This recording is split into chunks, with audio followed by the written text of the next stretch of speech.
आज आप लोगों के सामने यह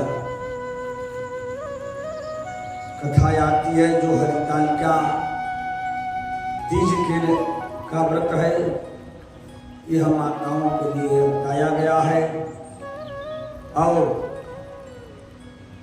इसका बहुत महात्मा है। और आज आप लोगों के सामने प्रस्तुत किया जा रहा है। यह जैसे मान लिया कि इसका महत्व बहुत है, कैसे मालूम होगा, कैसे बहुत बढ़िया है। तो इसको यह बताया गया है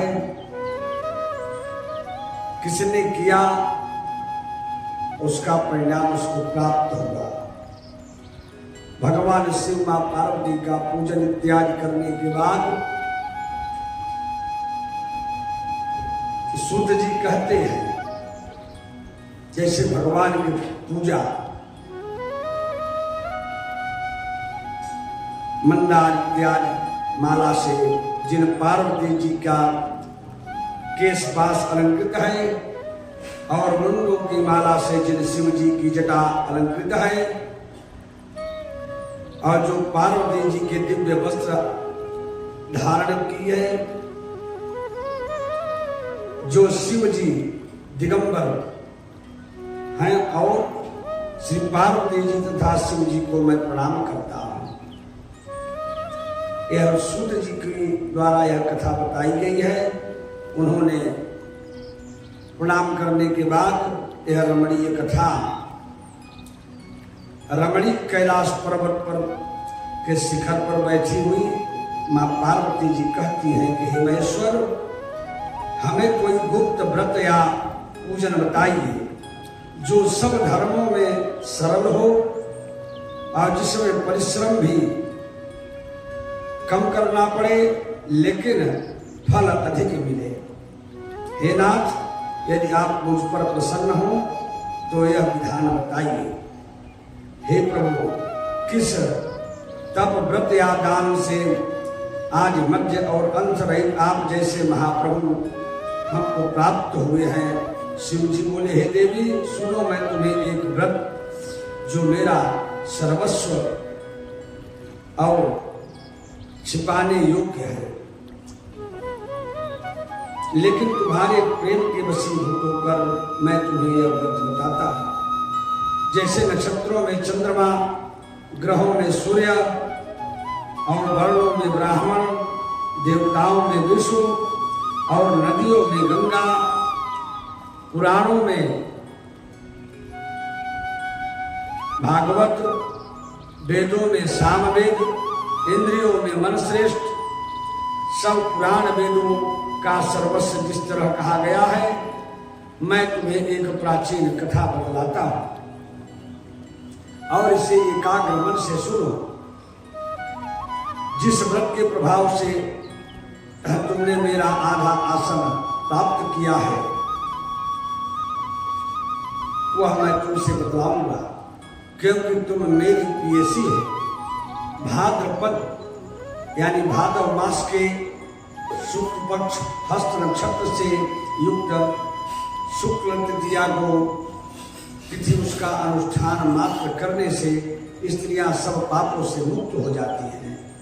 हे देवी, तुमने आज से बहुत दिन पहले हिमालय पर्वत पर व्रत को किया था। यह वृत्तांत मैं तुमसे कहूंगा। पार्वती जी ने पूछा, हे नाथ, मैंने क्यों यह व्रत किया था, आप हमें वह बताइए। यह सब व्रत आपके मुख से सुनना चाहती हूँ। शिव जी ने कहा, भारतवर्ष के उत्तर दिश की ओर एक बड़ा रमणीक और पर्वतों में श्रेष्ठ हिमवान नामक पर्वत है। उसके आसपास तरह तरह की भूमियां और तरह तरह के वृक्ष उस पर लगे हुए हैं। नाना प्रकार के पक्षी और अनेक प्रकार से पशु उस पर निवास करते हैं। वहां पहुंचकर गंधर्वों के साथ बहुत से देवता सिद्ध आचरण पक्षीगण सर्वदा प्रसन्न मन से विचरते रहते हैं। वहां पहुंचकर गंधर्व किन्नर अप्सराएं नाचती हैं और उस पर्वत राज के कितने शिखर हैं, ऐसे ही जिनके स्फटिक रत्न और वैदुर्य आदि की खाने भरी हुई है वहां। यह पर्वत बहुत ही ऊंचा, इतना अधिक है कि मित्र के घर और तरह समझ के आकाश का स्पर्श किए रहता है और इसके समस्त शिखर सदैव हिम बर्फ और आच्छादित रहते हैं और गंगा जल की ध्वनि सदा सुनाई देती रहती है। हे पार्वती, तुमने बाल्याकाल में उसी पर्वत पर तपस्या की थी। 12 वर्ष तक तुम उल्टी टांग पर केवल धुआं पी कर रही। 64 वर्ष तक तुमने सूखे पत्ते खाकर रही। माघ मास में तुम जल में बैठी रहती और वैशाख मास की दोपहरिया में पंचाग्नि तापती थी। श्रावण माह में जल बरसता तो तुम भूखी प्यासी रहकर मैदान में बैठी रहती थी। तुम्हारे पिता इस तरह के कष्ट सहन को देखकर मैं बड़ी दुखित हुई और वे मन में बड़ी चिंता में पड़ गए और अपनी कन्या किसको दूं। उसी समय नारद जी वहां आ पहुंचे। मुनि श्रेष्ठ नारद जी उस समय तुम्हें देख गए और नारद जी को देखकर गिर ने अर्घपाद्य आसन आदि देकर उनकी पूजा की और कहा, हे स्वामी, भगवान का भेजा हुआ पासो, आपको चाहिए कि कन्या किसी योग्य वर को दे दे। भगवान विष्णु के सामने समान योग्य वर इंद्र और शिव इनमें से कोई नहीं है। इसलिए मैं यह कहूंगा कि आप अपनी कन्या भगवान विष्णु को ही दे दें। हिमवान ने कहा कि भगवान विष्णु स्वयं मेरी कन्या ले रहे हैं और आप यह संदेश लेकर आए हैं तो मैं उन्हें अपनी कन्या दूंगा। हिमवान की इस बात को सुनकर मुनिराज नारद आकाश में विलीन हो गए। वे पीताम्बर शंख चक्र और गदाधारी भगवान विष्णु के पास पहुंचे। वहां हाथ जोड़कर नारद जी ने भगवान विष्णु से कहा, हे देव, सुनिए, मैंने आपका विवाह पक्का कर दिया। उधर हिमवान ने पार्वती जी के पास जाकर कहा, हे देवी, मैंने तुम्हारे लिए भगवान विष्णु को दे डाला है। मैंने तुम्हें भगवान विष्णु को दे डाला है। तब पिता की बात सुनकर तुम बिना उत्तर दिए ही अपनी सखी के घर चली गई और वहीं जमीन पर पड़कर तुम बड़ी दुखित होती रही, विलाप करने लगी। और तुमको इस तरह विलाप करते देखकर एक सखी ने पास से आकर कहा, देवी, तुम क्यों इतनी दुखित हो, इसका कारण बताओ। तुम्हारी सखी ने पूछा, जो तुम कुछ इच्छा तुम्हारी होगी, मैं यथाशक्ति उसको पूरा करने में सभी चेष्टा लगाऊंगी और इसमें कोई भी संशय नहीं है। पार्वती बोली कि मेरी जो अभिलाषा है उसे तुम प्रेम पूर्वक सुनो। मैं एकमात्र शिव जी को अपना पति बनाना चाहती हूँ, इसमें कुछ भी संशय नहीं है।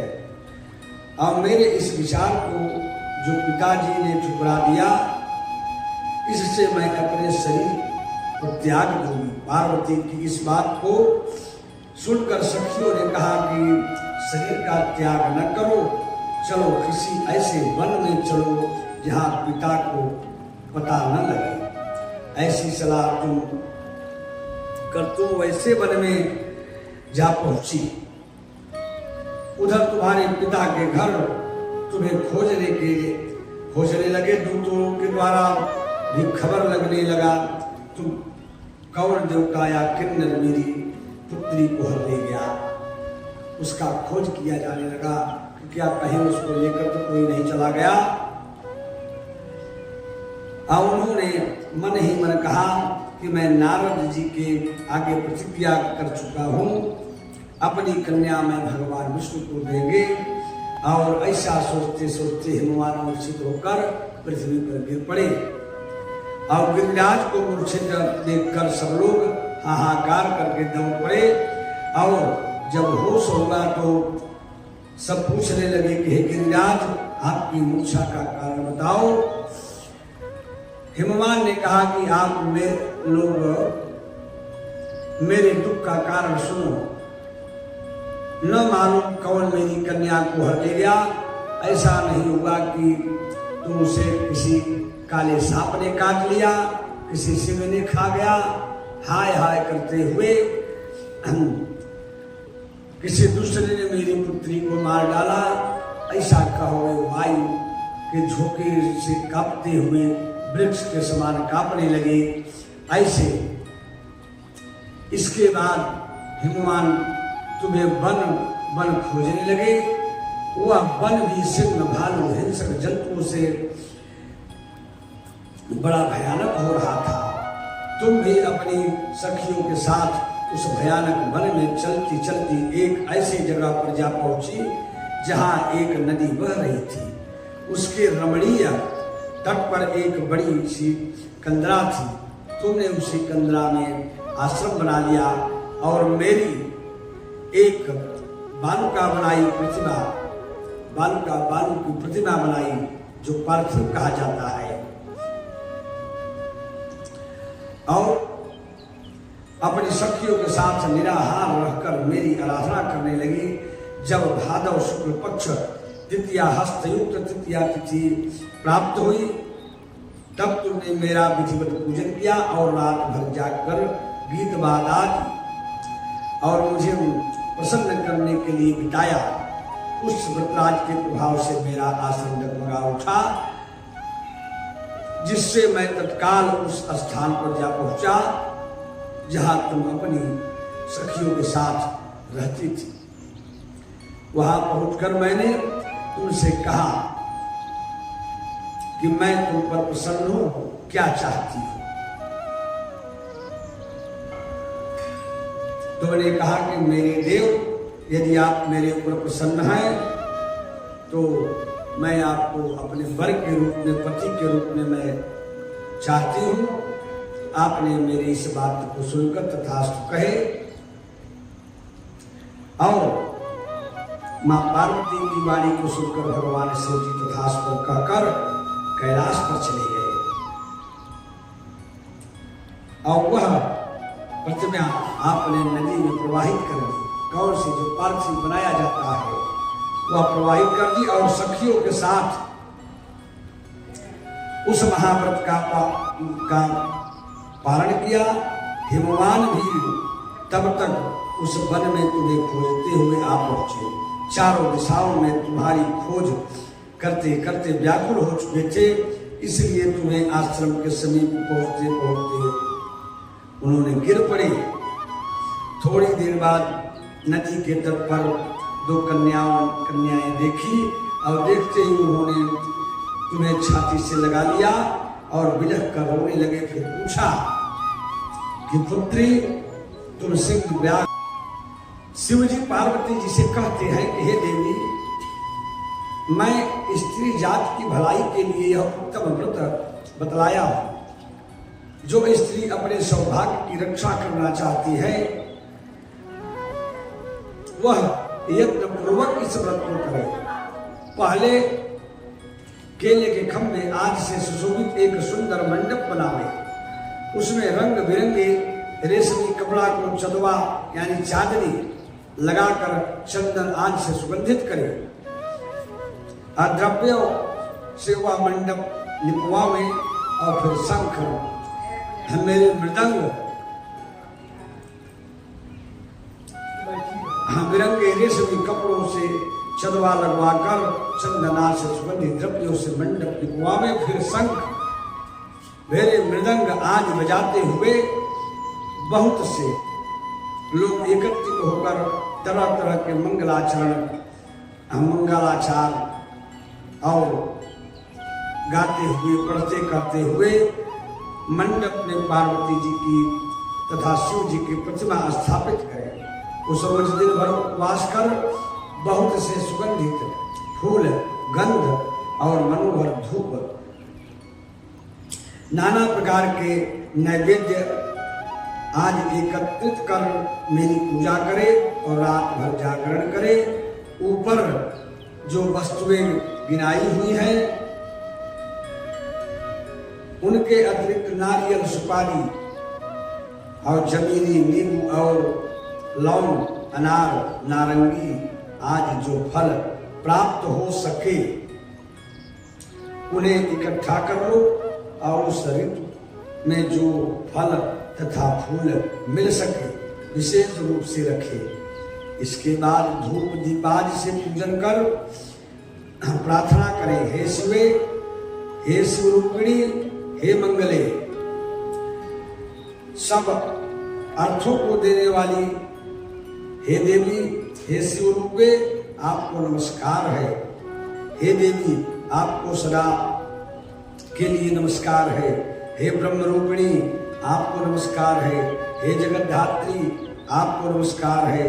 हे सिंहवाहिनी संसार के भय से भयभीत मुझ दीन की रक्षा करो। इस कामना की पूर्ति के लिए मैंने आपकी पूजा की है। हे पार्वती मुझे राज्य और सौभाग्य दे, मुझ पर प्रसन्न हुए और इन्हीं मंत्रों से, इन्हीं विचारों से पार्वती जी की तथा शिव जी का पूजन करें। तदनंतर विधि पूर्वक कथा को सुने और ब्राह्मण को वस्त्र, गौ, सुवर्ण आदि देने। इस तरह एक चित्त होकर स्त्री पुरुष दोनों एक साथ पूजन करें। फिर वस्त्र आदि जो कुछ हो उसका संकल्प करके, हे देवी जो स्त्री इस प्रकार पूजन करती है वह सब पापों से छूट जाती है और उसे 7 जन्म तक सुख सौभाग्य प्राप्त होता है। जो स्त्री तृतीया तिथि का व्रत कर न कर वह अन्न भक्षण करती है, वह 7 जन्म तक बंध्या रहती है और उसको बार बार वैधव्य होना पड़ता है। वह सदा दरिद्र, पुत्र शोक और स्वभाव से लड़ाकी तथा दुख भोगने वाली होती है। उपवास न करने वाली स्त्री अंत में घोर नरक में जाती है। तीज व्रत को अन्न खाने से सोकरी, फल खाने से बंदरिया, पानी पीने से जोक और जल पीने से सापनी, मांसाहार करने से बाघिन, दही खाने से बिल्ली, मिठाई खाने से चींटी और सब कुछ खाने से मधुमक्खी होती है। उस रोज सोने से अजगरी, इसलिए हर स्त्रियां इस व्रत को अवश्य करें। दूसरे दिन सुवर्ण, चांदी तथा तांबा अथवा बांस और पात्र में अन्न भरकर ब्राह्मण को दान दे और पारण करे। जो स्त्री इस प्रकार व्रत करती है वह मेरे समान पति पाती है और वह मरने लगती है तो तुम्हारे समान उसका स्वरूप हो जाता है और उसके सब प्रकार से सांसारिक भोग और सायुज्य से मुक्ति प्राप्त मिल जाती है। इस हरितालिका की व्रत कथा मात्र सुन लेने से प्राणी को अश्वमेध यज्ञ का, सैकड़ों वाजपेय यज्ञ का फल प्राप्त होता है।